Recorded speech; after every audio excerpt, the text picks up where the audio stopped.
Și tu ai pata, da?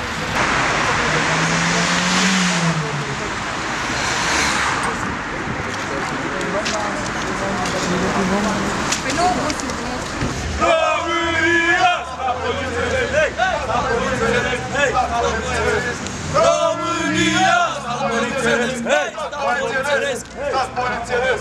România! Zi de zi, aici vom fi!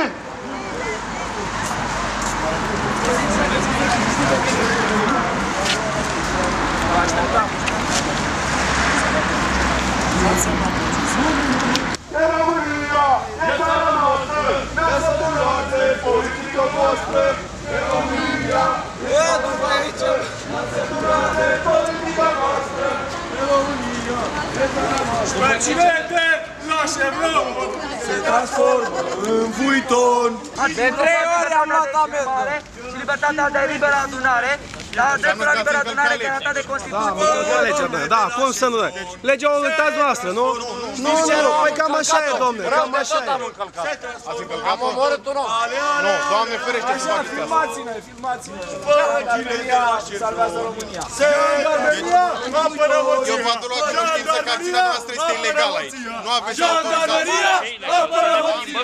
Jandarmeria apără hoția! Jandarmeria apără hoția! Jandarmeria apără hoția! Jandarmeria apără hoția! Jandarmeria apără hoția! Voi! Apărați hoția! Noi ne facem doar serviciu. Exact, serviciu, da. Voi aveți slujba de a apăra hoția și de a îndeplini ordine ilegale. Voi știați că aveți responsabilitatea, datoria și dreptul de a refuza ordinele de a agresa cetățenii nevinovați care protestează pașnic. Voi știați asta? Recitiți-vă manualele de instrucție. Aveți dreptul. Și Constituția este mai presus de lege, oameni. Mai presus de lege. Cât timp nu veți înțelege asta, noi vom veni să vă explicăm noi că Constituția Constituția este păștile de la Chevron se transformă în vuiton. N-ați vrut să vorbiți cu noi? Pa! Vă mai lăsăm puțin să vă hotărâți dacă veți părăsi zona sau nu. Dacă nu veți ce facem? Suntem cetățeni liberi, mergem fi somați pentru tulburarea liniștii publice în zonă. Dumneavoastră unde aveți recursul? Am rugămintea să părăsiți această zonă, întrucât încălcați legea 60 pe 1991 republican. Aveți, vă rog, 3 minute la dispoziție să vă puneți de acord și să încetați această activitate.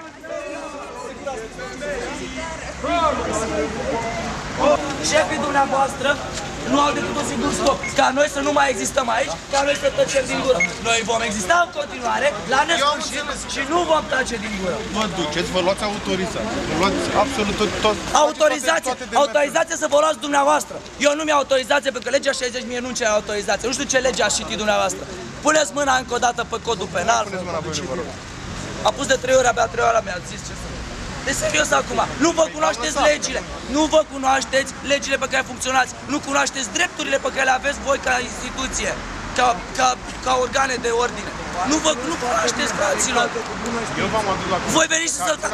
La a doua săltare de astăzi, voi asălta niște oameni care stăteau pe scară, risipiți, o mână de oameni, fumau niște țigări și vorbeau. Au ascultat de indicațiile noastre, au strâns benele, au strâns portavoci, au strâns tot. Ne-am așezat jos, frumos, ca la universitate, la TNB, spre exemplu, stai la o țigară frumos, dar stăteam aici. Ați venit, ați trans duba, care, apropo, poluează fantazii și consumă foarte mult din banii mei. M-a săturat ca dubele astea să fie private cu dispozitive întregi de jandarmerie, să fie private după cum vrea X sau Y, că nu-i place lui să audă ce zicem noi.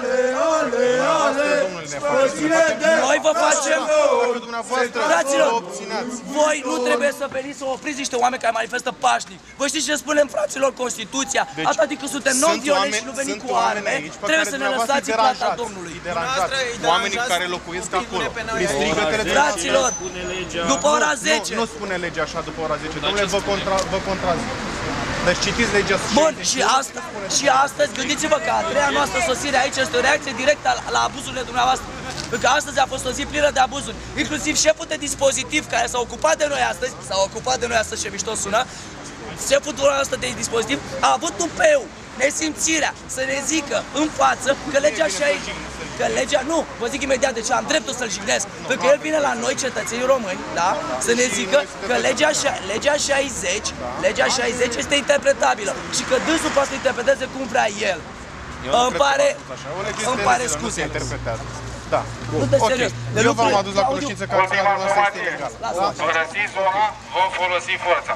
Vedeți? Adică veți fi îmbarcați și conduși la secția de poliție pentru a fi sancționați, deoarece încălcați prevederile legii. Statul polițienesc există! 1 minut 91 de publicată. Aveți la dispoziție 1 minut. Jandarmeria apără hoția! Rușine! Rușine! Rușine să vă fie! Rușine! Rușine! Rușine să vă fie! Rușine! Rușine! Nu vreau să plec! Rușine! Eu nu vreau să plec aici, ne contești pe el. Nu ați înțeles? Te rog, eu te rog. Te lasă-l în pace, ce ai cu el? E cu mine, e cu mine aici, e în regulă. Vreau să vorbesc, nu merge nicăieri, frate, e cu mine. Ajunge cu abusurile! Ajunge cu abusurile!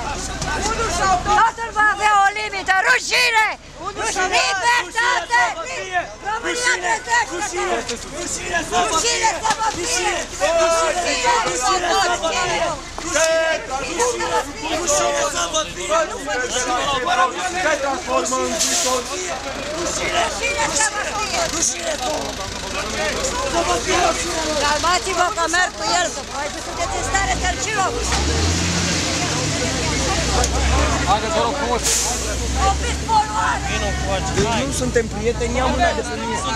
Nu înțelegi, ia mâna de pe mine. E ultima asumație. Dreptul meu este care-i problema? Haideți, vă rog frumos! Ajută-te! Călcați legea acolo! N-auzi că n-ai Alo? Ieșiți în piață! Era Dușor Bănescu, el are 3G-ul. Șerbănescu, unde ești, bă? Ai filmat? Haideți și dumneavoastră. Frate, nu intri nicio dubă, nu înțelegi? Păi, dar colegii tăi mă împing. Nu înțelegi că nu intri? Unde-i spate și asigur de adus spate. Haideți, ajută-l aici, ajută-l! Fără violență! Fără violență! Ce asta? Stat polițienesc! Ajută-l aici, aici! Ajută-l să vină!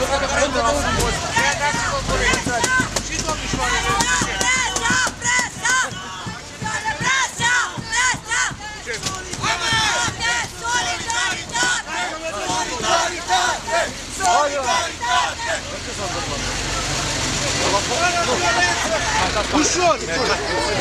Băi, nu împinge, bă, băi! Nu împinge, ușor! Ușor, ajută să urci! Ajută să urci!